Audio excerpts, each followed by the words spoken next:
Abra sua Bíblia em Gênesis, capítulo 1.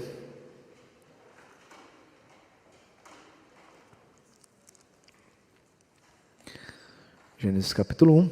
Leremos os versículos de 1 a 31, seguindo o capítulo 2, de 1 a 3. Gênesis, capítulo 1, os versículos de 1 a 31 e os versículos de 1 a 3 do capítulo 2. Isso é uma perícope toda e nós vamos ler de forma alternada, junto com a igreja. Diz assim: no princípio criou Deus os céus e a terra.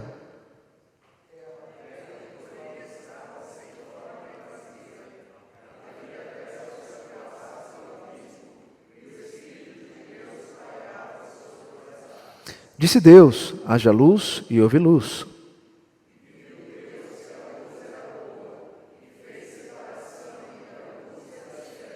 Chamou Deus a luz dia e as trevas noite, houve tarde e manhã o primeiro dia.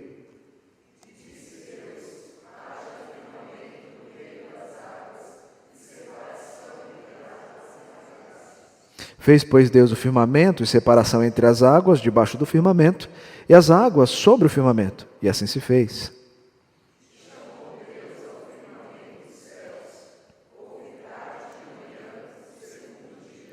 Disse também Deus: ajunte-se as águas debaixo dos céus num só lugar e apareça a porção seca, e assim se fez.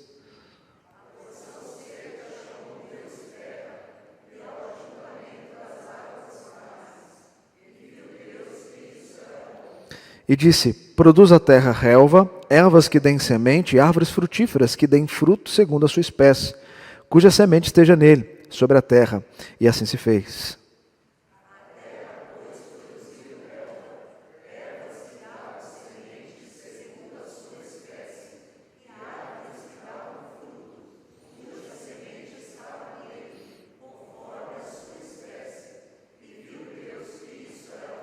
Houve tarde e manhã o terceiro dia.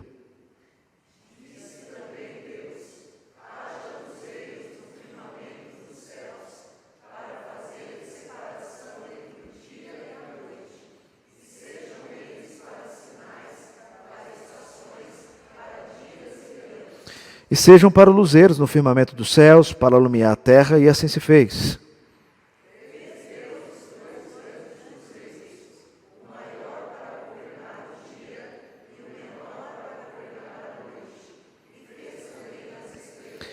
E os colocou no firmamento dos céus para iluminarem a terra.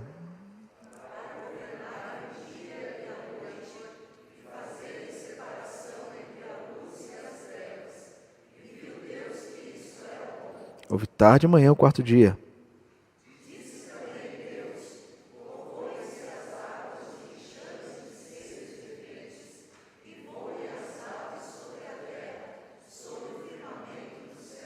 Criou, pois, Deus os grandes animais marinhos e todos os seres viventes que rastejam, os quais povoavam as águas segundo as suas espécies, e todas as aves segundo as suas espécies. E viu Deus que isso era bom.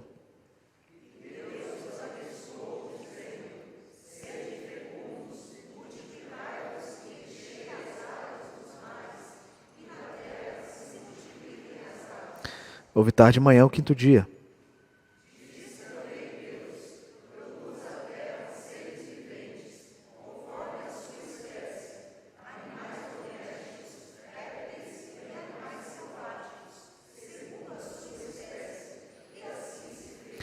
E fez Deus os animais selváticos segundo a sua espécie, os animais domésticos conforme a sua espécie, todos os répteis da terra conforme a sua espécie.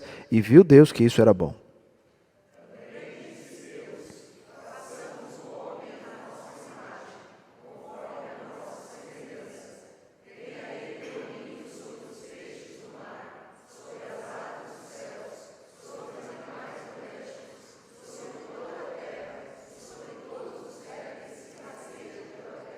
Criou Deus, pois, o homem à sua imagem, a imagem de Deus o criou, homem e mulher os criou.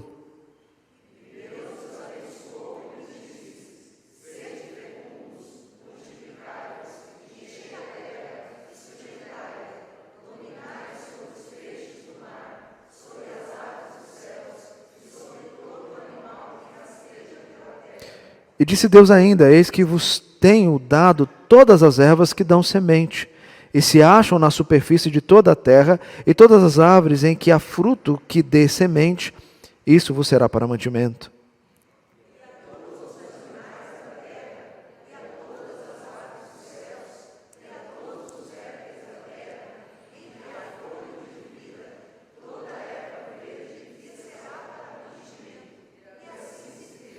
E viu Deus tudo quanto fizera, e eis que era muito bom.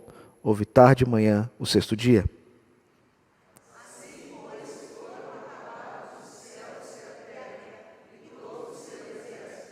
E havendo Deus terminado no dia sétimo a sua obra que fizera, descansou nesse dia de toda a sua obra que tinha feito.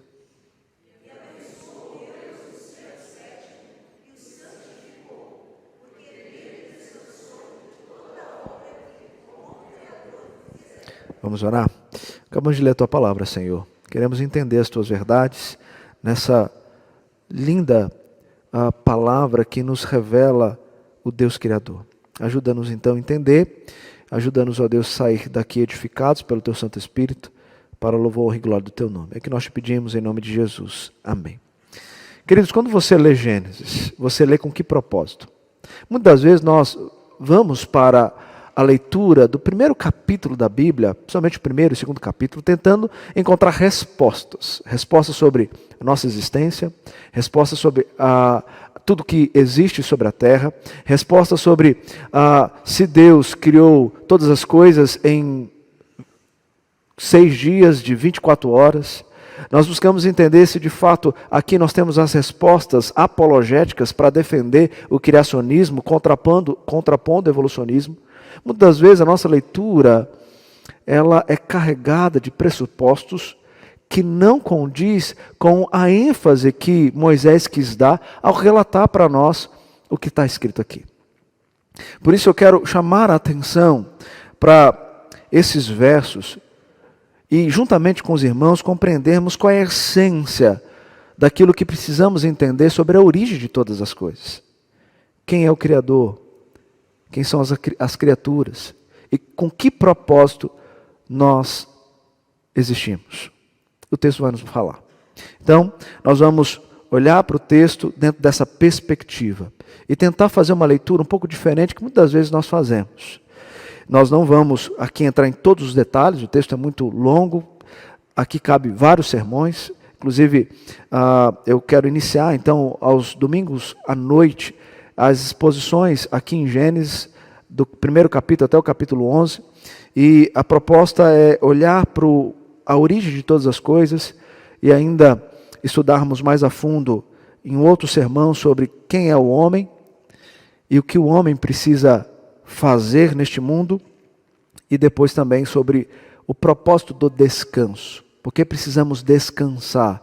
Qual é a ideia do trabalho e do descanso, 6 dias e 1 dia de descanso?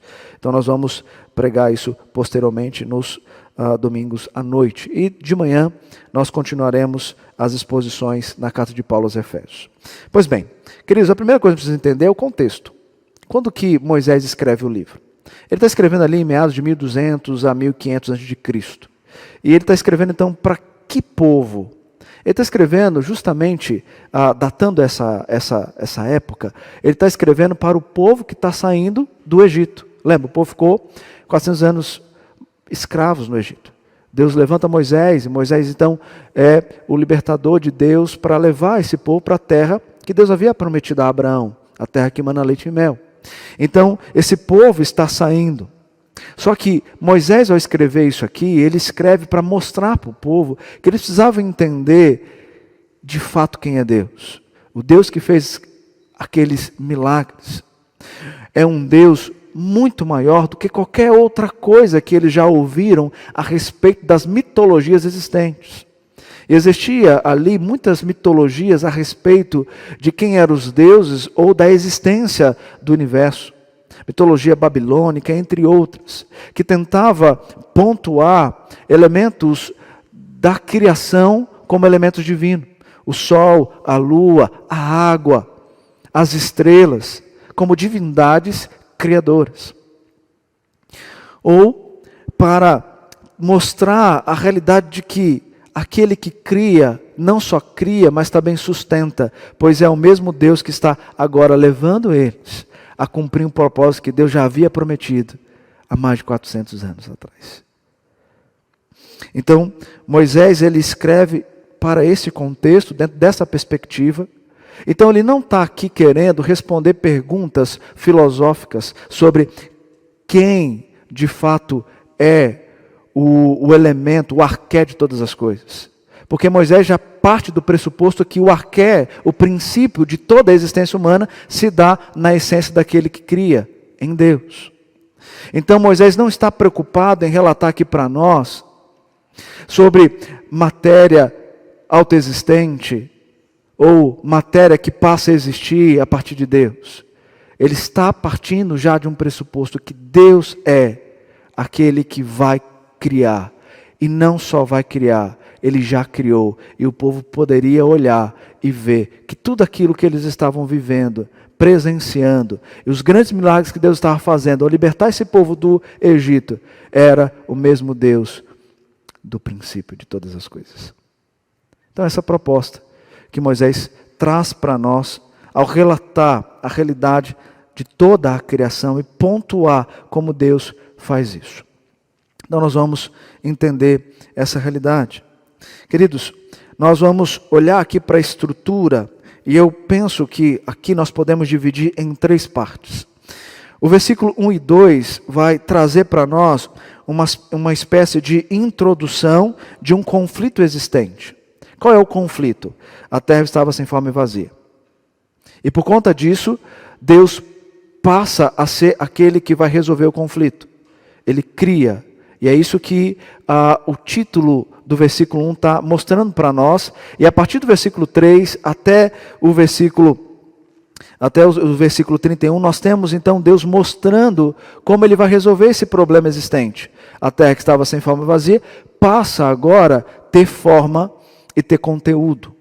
Então essa é a segunda parte. E a terceira parte que nós podemos ver aqui está no capítulo 2, versículos de 1 a 3, Deus concluindo o problema que havia, concluindo, mostrando tudo que Ele fez e trazendo o elemento do descanso como princípio existencial do homem. O homem precisa trabalhar e descansar. Então essa é a estrutura. Dividindo em 3 partes, nós vamos olhar para elas. Então, em primeiro lugar, os elementos pré-criacionais descritos aqui no versículo 1 e 2. O versículo 1, então, nesse título, ele mostra para nós quem cria. Deus. Quem é esse Deus? É importante nós sabermos quem é esse Deus. No Antigo Testamento, os nomes tinham um elemento muito essencial, pois os nomes revelavam identidade, caráter daquilo que era. E aqui o nome para Deus é Elohim. Esse nome é uma junção do El, que era um nome dado para Deus, um nome mais simples no Antigo Testamento dado para Deus, com a junção, ficando Elohim. E esse Deus aqui é o Deus único Criador. E é isso que Moisés está, ao usar o termo Elohim, está enfatizando. Fato é que, a partir do capítulo 2, depois do versículo 4, ele não usa o Elohim, ele usa o Yahvé. Mas aqui ele quer trazer a ideia de que esse Deus Todo-Poderoso, Ele é o Criador de todas as coisas. Inclusive, é dito na nossa teologia que Elohim é uma espécie de plural majestático. O que seria isso? Mostra a plenitude de um Deus que subsiste em 3 pessoas, criando todas as coisas. Então é um nome importante para enfatizar que esse Deus, o Elohim, o único Deus e verdadeiro Deus, somente Ele é que cria. E por que somente Ele que cria? Porque Ele é o Deus autoexistente. Ele não é a causa causada. Ele é o Deus que vai estabelecer, através dele, da essência dele, todas as coisas. Nada existe antes dele, tudo existe através dele. Esse é o Deus Criador. Quando Gênesis começa a pontuar para nós, no versículo 2, que existia terra, existia então um elemento chamado água, e o Espírito que pairava, não quer dizer que essas coisas eram autoexistentes. Mas Moisés passa a trabalhar em cima de uma estrutura que ficasse mais fácil a compreensão dos leitores. Então, aqui ele só está pontuando que existe um Deus que vai criar uma forma, e dentro dessa forma ele vai estruturar todas as coisas, para depois ele dar conteúdo, e esse conteúdo ter uma ordem estabelecida pelo próprio Criador. E é isso que ele coloca aqui. Algo interessante a observarmos ainda aqui nos primeiros versículos, é que no versículo 1, então, nós temos esse título mostrando e apontando para quem cria, o Deus Criador. E esse verbo criar aqui é um verbo único, é um verbo usado em referências a coisas criadas por Deus. E esse verbo aqui, ele inclusive é usado muito pouco nas Escrituras. Ele é usado em torno de 53 vezes. E ele traz uma ideia de uma criação majestática, algo extraordinário. E de fato é extraordinário o que vai acontecer. Deus vai criar tudo, inclusive eu e você. Então é essa ideia que o Criador vai passar a descrever para nós. E aqui no versículo 2 nós temos uma ideia do negativo. O positivo no versículo 1 e o negativo no versículo 2. O positivo é Deus vai criar, Ele vai resolver o problema. Qual é o problema? Versículo 2, aqui está o negativo. Qual é o problema? A terra estava sem forma e vazia. E o que havia nessa terra? Trevas sobre a face do abismo. E o Espírito de Deus pairava por sobre as águas. Então nós temos aqui quem cria e o que Ele vai fazer em cada um dos dias. Ele vai dar forma ao que está vazio. Então aquilo que está vazio vai ganhar corpo, vai ganhar estrutura, vai ganhar conteúdo e ainda mais vai existir através de uma ordem estabelecida pelo próprio Criador. Então nos versículos 3 ao 31 nós temos aqui a criação pela palavra de Deus. Um autor chamado Bruce Waltke, ele comenta esses versos e ele traz algo muito interessante.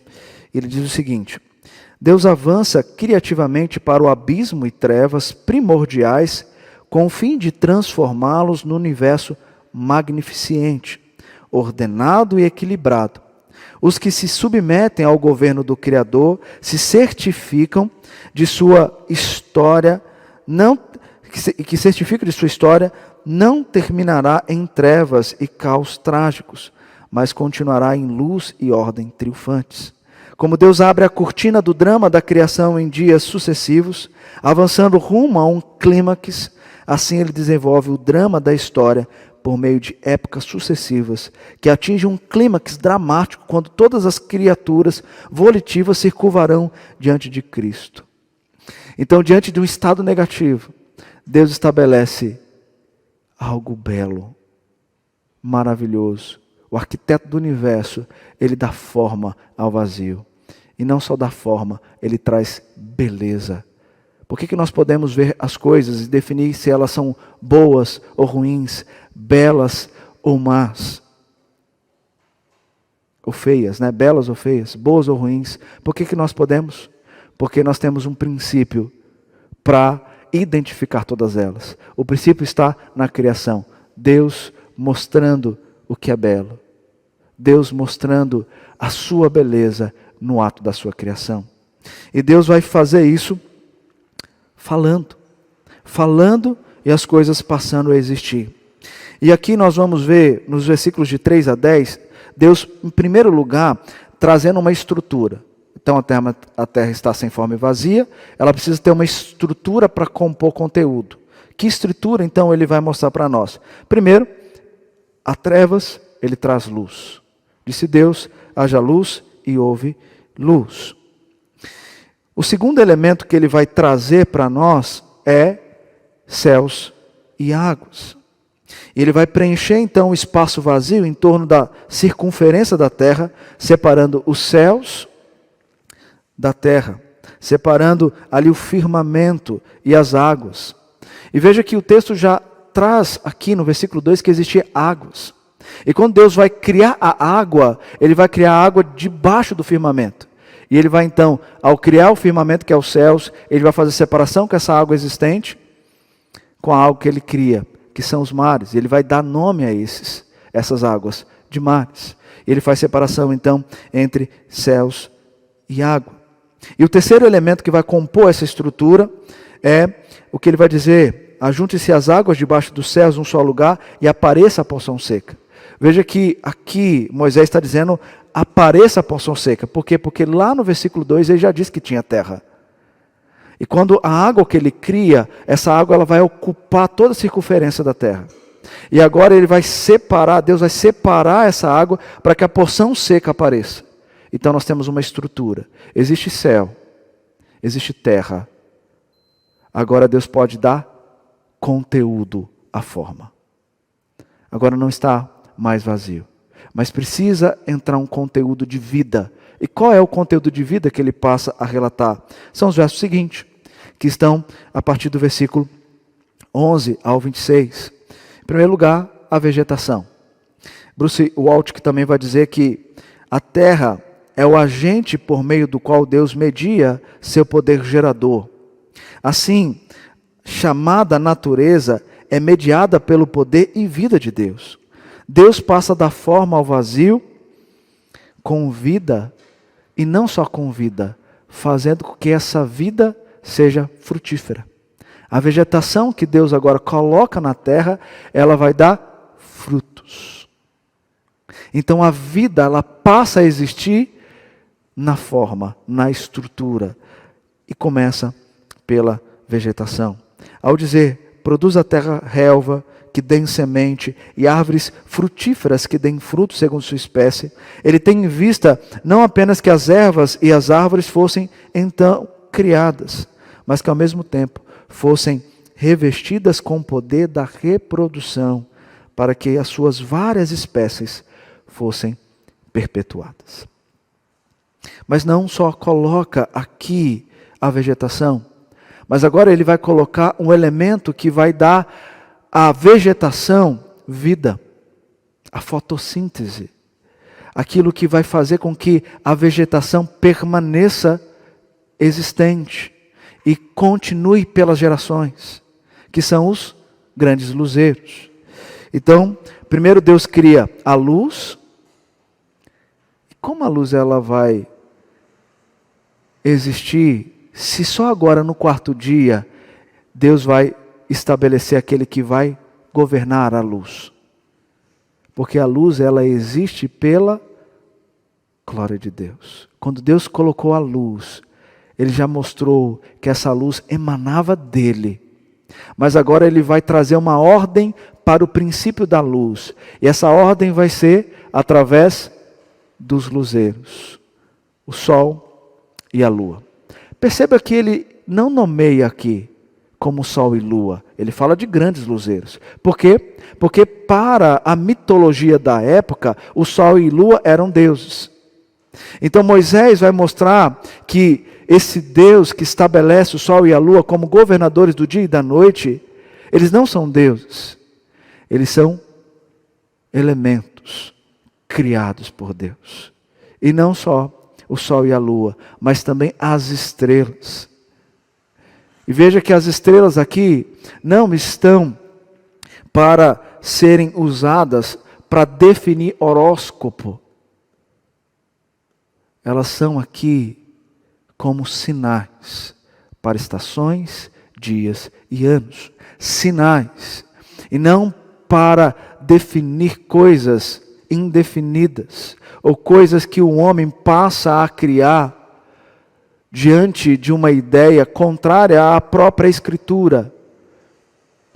Essa ideia de signo, essas ideias não são bíblicas.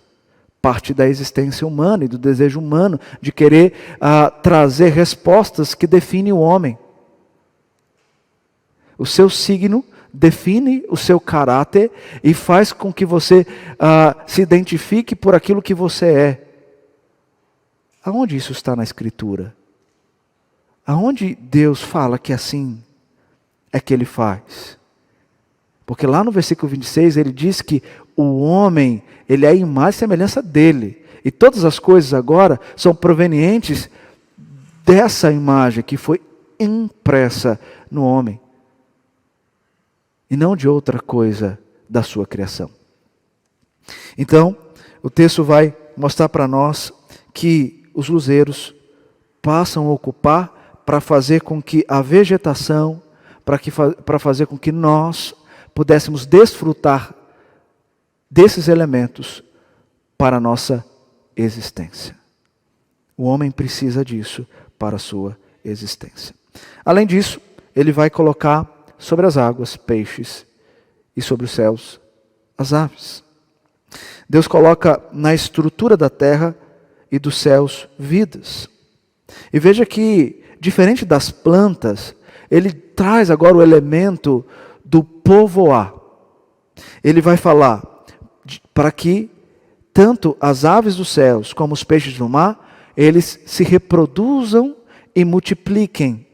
Porque agora a multiplicação se dará através deles. Deus estabelecendo na sua primeira obra, o peixe e as aves, e na sequência dando a ordem para que eles pudessem multiplicar. Diferentemente da vegetação, aqui está o princípio. E ele diz ainda sobre abençoar. E Deus os abençoou. E a ideia aqui de Deus abençoar é Deus abençoar a reprodução, a multiplicação, o enxame desses animais. E na sequência, ele vai falar dos animais e dos seres humanos. Agora então os animais são criados e separados entre os selváticos e os domesticados, e cada um seria criado aqui, cada um é criado conforme as espécies. Muito importante dar ênfase à repetição. Espécies têm sido repetidas constantemente aqui. Por quê? Porque Deus vai estabelecer todas as espécies existentes no mundo. Todas elas são estabelecidas na criação. E ele traz aqui ainda uma separação entre os animais selváticos e os animais domesticados. E aquilo que Deus estabelece deve permanecer. O homem ele tenta mudar isso, né? Colocando às vezes os animais domesticados como pessoas que têm alma e espírito. Animais dentro de casa sendo criados como filhos. Isso é uma inversão de papéis daquilo que Deus estabeleceu. Ou quando pessoas trazem animais selváticos para dentro de casa, achando que eles podem ser domesticados. E por isso que lá em Romanos 1, fica muito claro que o homem, ele muda a glória de Deus. Porque ele não se satisfaz com aquilo que Deus cria e estabelece como princípio. O homem vai lá e quer inverter. Mas o resultado final disso é problema. É problema. E perceba que a estrutura não produz as primeiras vidas. Deus deu a matéria, forma, cria, coloca na estrutura, estabelece as ordens das coisas conforme a sua vontade. No entanto, nós temos aqui no sexto dia algo que nos faz pensar. O texto está dizendo, produza a terra seres viventes. Como assim produz a terra? Então da terra vêm os animais. A ideia aqui é Deus alinhando estrutura, forma e ordem. Então Deus vai mostrar como que Ele vai colocar e como depois vai continuar dentro de uma ordem que Ele vai estabelecer. Então essa é a ideia que o texto está mostrando. Mas nada é criado da própria matéria, mas Deus combina o seu ato criador poderoso com a matéria que Ele também criou. Ele vai fazer isso inclusive com o homem, quando nós ouvimos lá no capítulo 2, o homem sendo criado do pó da terra. E aqui Deus vai trazer o homem como o elemento principal da sua criação. E veja que os hajas e derivados dele, que estão nos 6 atos anteriores da criação de Deus, agora é mudado por façamos. Façamos, então sai do que era impessoal para o pessoal. O façamos aqui é pessoal. E somente na criação da humanidade é anunciada de antemão a intenção divina. Veja que há uma repetição aqui também, e assim se fez. Não sei se vocês viram na leitura dando tanta ênfase a isso. E assim se fez. Então a fórmula, e assim se fez, é substituída aqui por uma bênção tríplice. Façamos a Trindade reunida. Nós chamamos disso aqui de um momento solene da criação de Deus, onde Deus vai estabelecer no homem a sua imagem e semelhança, para que esse homem pudesse agora dar continuidade àquilo que ele vai estabelecer como estrutura e conteúdo. E o conteúdo precisa ser gerenciado. E esse conteúdo é gerenciado agora por quem Deus escolhe para ser o seu representante de toda a criação. O homem está aqui para cultivar e guardar o jardim. Tem ele domínio sobre as aves dos céus, sobre os animais domésticos. E veja que aqui você não vê anunciando os animais selváticos. Por quê? Porque o homem não domina sobre o animal selvático. Deus estabelece a estrutura, dá forma ao vazio, coloca o conteúdo e Deus procede mostrando ordem. E nós vemos as ordens aqui. Então, que ordens nós podemos ver? Separação entre o dia e noite, águas e terras, peixes e aves, animais selváticos e domésticos e o homem. O dia e a noite recebem agora seus governadores, sol e lua. Deus cria, estabelece ordem. As coisas têm que partir agora dessa ordem que ele coloca. E veja que os dias aqui, ele nos dá uma ideia de ser dias de 24 horas. Mas nós não podemos defender isso, porque o texto não afirma isso. Lembra, o povo já vivia dentro de uma ideia de dias de 24 horas. A quem Moisés escreve. Então ele faz uma linguagem de acomodar a estrutura criada por Deus para compreensão. Não que necessariamente os dias criados foram dias de 24 horas. Nós não sabemos, porque nós não temos esses detalhes. Então, não devemos nos apegar a isso, mas naquilo que é a essência do que está sendo ensinado. Todos os atos da criação seguem, então, um arcabouço cronológico. Deus não cria no tempo, mas com o tempo. A semana se torna a unidade básica do tempo. 6 dias de trabalho e 1 de descanso. E o uso cuidadoso de números em todo o relato comprova a formação lógica e conveniente de toda a criação. O texto diz também aqui, dentro do princípio da ordem, que Deus coloca o homem, o poder dele dominar a sua criação, cultivar, guardar o jardim, estabelecer nomes, animais e aves do campo. E quando Deus mostra que tudo que ele fez era muito bom, ele não só cria e diz que é bom, ele avalia a sua criação. E o próprio Deus avalia a sua criação através do seu atributo da bondade. Por que é bom? Porque ele que criou e por isso que é bom. E ele, no seu atributo da bondade, revela os elementos belos da sua criação. E por fim, então, queridos, nós temos então, o capítulo 2, versículos de 1 a 3, mostrando então a obra concluída e o descanso. No versículo 1 nós temos a introdução e aqui nós temos a conclusão. O problema da terra sem forma e vazia agora é solucionado. O que era vazio foi preenchido pela palavra de Deus.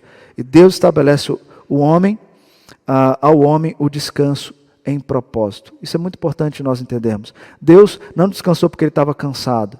Ele coloca o descanso como um princípio de propósito. O descanso é necessário. Por isso que esse descanso não é qualquer descanso, é um descanso em santidade. Ele descansou e santificou o dia sétimo. Então esse descanso é em santidade. Nós vamos pregar um sermão só sobre o descanso, para a gente entender essa ideia de trabalho, de ser produtivo e ao mesmo tempo conseguir descansar nesse propósito de descanso santificado. Então Deus estabelece aqui esse caminho. Então nos primeiros 6 dias, Ele subjuga-se o espaço e no 7º Ele santifica-se tempo. E esse dia é abençoado para o refrigério da terra. Ele convoca a humanidade a imitar o padrão de trabalho e descanso do rei, e assim confessar o senhorio de Deus e sua consagração a Ele. Elohim é que cria, e cria para a glória dele mesmo. E nós podemos ser sua criação e bendizer o nome dele, porque ele nos deu não só todas as coisas, mas ele estabeleceu todos os princípios criacionais. Tudo como deve ser, como desfrutamos hoje, foi Deus que fez. Por isso, queridos, eu quero então aplicar rapidamente isso para nós, trazendo aqui qual é a essência do primeiro capítulo de Gênesis. Veja que nós às vezes nos apegamos muito a detalhes, mas o que mais se fala no livro é que existe um Deus que cria. E esse Deus cria diante de um problema existente, uma terra sem forma e vazia. E Ele dá vida a essa terra sem forma e vazia. Então quem faz isso? Deus. E Ele termina a sua criação dizendo que agora tudo era muito bom. Pode-se descansar dos dias criados. A ênfase aqui está em Deus. É Deus que faz todas as coisas. E isso tem que nos levar à compreensão de que, assim como para Moisés, Deus precisava ser enfatizado no ato da criação, para que o povo entendesse que os 400 anos que eles estiveram no cativeiro era para o propósito de Deus. A retirada desse povo, os milagres que Deus fez para eles saírem e irem para a terra prometida, era também porque era da vontade de Deus. E esse mesmo Deus é o Deus nosso. E isso tem que nos levar à compreensão, em primeiro lugar, que nós temos que render louvor ao Senhor.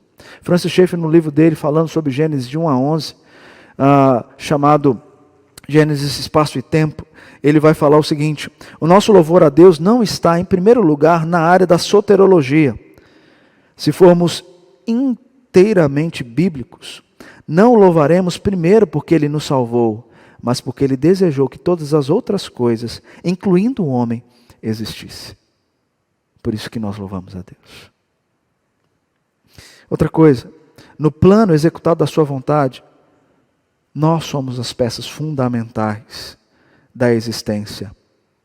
Ele cria pessoalidade com o seu povo para governar a sua criação. O Deus conosco cria e se relaciona diretamente com a sua criatura. Tanto que no capítulo 3 diz lá que Deus andava pela viração do dia no Jardim do Éden. Deus cria pessoalidade. Nós não estamos sozinhos. Nós temos um Deus que está conosco. E esse Deus não nos abandona. O problema é que nós abandonamos a Ele. Mas Ele não nos abandona. Outra coisa, como cantado aqui pela Doris, nós podemos descansar, pois sei que Ele é Deus. Descanso porque aquele que começa termina. Gênesis 1:1 diz: no princípio criou Deus os céus e a terra. O que diz o capítulo 21 de Apocalipse? No final e no último livro da Bíblia, no penúltimo capítulo: vi novos céus e nova terra. Ele começa Gênesis dizendo que Deus cria. Ele termina os livros da Bíblia com o último dizendo: vai ser restaurado. aquilo que o caos estabeleceu a partir do capítulo 3 vai ser restaurado por aquele que fez parte de toda a criação. E por isso que Gênesis 1 tem que nos levar a olhar Cristo. E olhar Cristo por quê? Porque Cristo é a essência de toda a criação. João 1 diz que no princípio era o verbo estava com Deus, o verbo era Deus. Colossenses 1, os versículos 15 e 18, diz que Ele é a imagem do Deus invisível, primogênito de toda a criação, pois nele foram criadas todas as coisas, no céu, sobre a terra, as visíveis, as invisíveis, sejam tronos, sejam soberanias, quer principados, quer potestade, tudo foi criado por meio dele, para Ele. Ele é antes de todas as coisas, nele tudo subsiste. Cristo é a essência de toda a criação de Deus. E esse mesmo Cristo se encarnou, assumindo a forma de servo, fazendo a semelhança de homens. Olha como Deus, Ele se relaciona com o seu povo, para resgatar esse povo que nasce em depravação e levá-los à libertação, através da cruz e do sangue do seu Filho Jesus, a fim de que agora nós pudéssemos ter uma relação mais clara com aquele que perdoa todos os nossos pecados, dizendo que já não há condenação para aqueles que estão nele. E para dizer para nós que nós temos que andar nele, para que nós não sejamos como aqueles que são mencionados no capítulo 1 de Romanos, que trocaram a glória de Deus, a glória do Deus incorruptível, por coisas corruptíveis. E Deus os entregou às paixões infames e tudo aquilo que nós vemos. Cristo é a essência daquilo que somos. E nós temos agora Cristo reinando. Olha que interessante. Deus estabelece a ordem. Deus cria, entra o pecado. Ele promete Cristo como resgatador. O que pisaria na cabeça da serpente? Cristo vem, estabelece aquilo que Deus enfatizou. O clímax da história acontece. Cristo morre pelos eleitos de Deus. Mas Cristo, Ele vai subir aos céus. Morre, ressuscita, Ele vai ascender aos céus. Mas Ele diz, não se turbe o coração. Sabe por quê? Eu vou, mas eu vou mandar o Consolador. E agora nós temos o Espírito Santo em nós. E a Escritura vai nos dizer que esse Espírito, ele está em nós até o resgate da sua propriedade. Quem é a propriedade exclusiva de Deus? Eu e você, eleitos, salvos, redimidos pelo sangue de Cristo. Então Deus não só cria, Ele sustenta tudo aquilo que Ele criou. Você é a obra-prima de Deus. Imperfeita por conta da queda, mas que será perfeita por conta de Cristo, quando Ele voltar para resgatar a sua igreja, e então levar para a eternidade, sem pecado, sem angústia, sem dor, sem coisas concernentes a este mundo caído. E por fim, isso tem que nos levar à evangelização. Porque Deus estabelece ordem, coloca um homem para governar, mas Ele dá missão ao homem. O homem precisa testemunhar de Deus. E olha que coisa interessante. Eu lendo Nancy Pierce, lá na época do seminário, no livro dela sobre verdade absoluta, eu parei para observar algo que nós caímos muito quando nós estamos evangelizando. Ela diz o seguinte: quando nós evangelizamos, a nossa tendência é mostrar pecado, mostrar a degradação e mostrar Cristo como um resgatador. Ela diz, não é esse o melhor caminho. O melhor caminho é nós voltarmos para a criação, mostrar quem é Deus. E o que Deus fez ao permitir a queda, e o que Deus fez ao mandar seu Filho Jesus para resgatar o seu povo. Esse é o Deus que estabelece um plano e cumpre o seu plano, e você faz parte desse plano. Na evangelização, comece pela glória do Deus Criador, e aponte para o Cristo resgatador, e a consumação como resultado final da promessa de Deus. Que Deus os abençoe. Amém? Muito obrigado por nos acompanhar até o final desse vídeo. Para receber mais reflexões e ficar por dentro dos próximos conteúdos, te convidamos a seguir as nossas redes sociais que estão na descrição. Alguns vídeos aparecerão na tela, caso queira continuar nos assistindo. Abraço e até a próxima!